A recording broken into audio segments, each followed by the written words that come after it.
I would like to give a shout out to Gamer G for sending me this story that is coming out of Gainesville, South Carolina, where you have another white privilege case working at its highest and finest.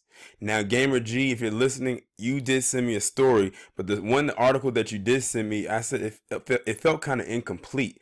Like they only touched and scratched the surface. So what I did was I went and typed his name into Google, and I found the more lengthier article. But that's not me saying I'm not appreciative of what you did send me, because it actually led me to this. And actually, with the article I did find, it went into more detail, and I said, oh, now we're really getting somewhere with this story. So this man's name is Joseph Patrick Shirley. Allegedly, he's 21. Looking at this picture, I would beg to differ.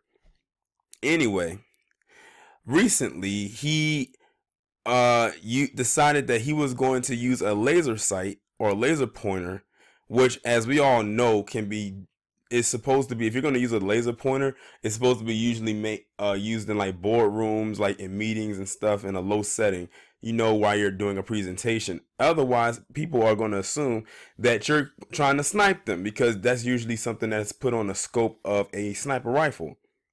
Well, anyway, this person was using a laser pointer, and they were pointing it at a Gainesville, South Carolina police officer. When they found out that it was him, they confronted him. And in his car, they found a 9mm Smith & Wesson handgun, which the laser pointer was attached to.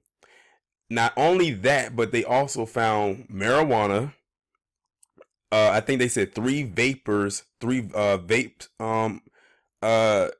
machines, and THC. All of that, and all they did was arrest him. If this was a black person that did this, they would have been confronted and most likely shot on sight. There would have been no ifs, ands, or buts about it. Yet this guy can point a laser pointer at someone, a cop, and still be taken in and arrested for what he did. And then on top of that, he probably won't get that much. And you know what's so crazy?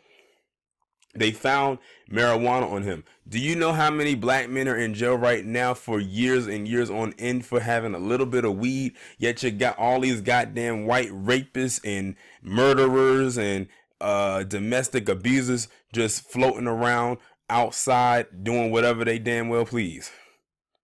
They harmed other people, but they throw the black guy in jail when he wasn't even harming himself. He was just trying to relax. They made it seem like he was giving the marijuana to an underage kid. But,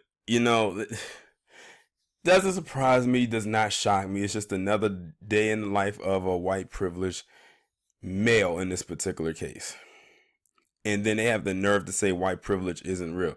And only way that white privilege could be real is if they had money. Does this guy look like he has money?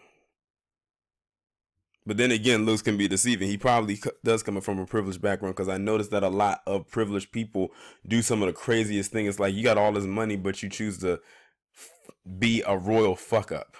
It's mind boggling. It just doesn't make any sense. But yeah, he was taken in alive after doing all of that and having all of that in possession.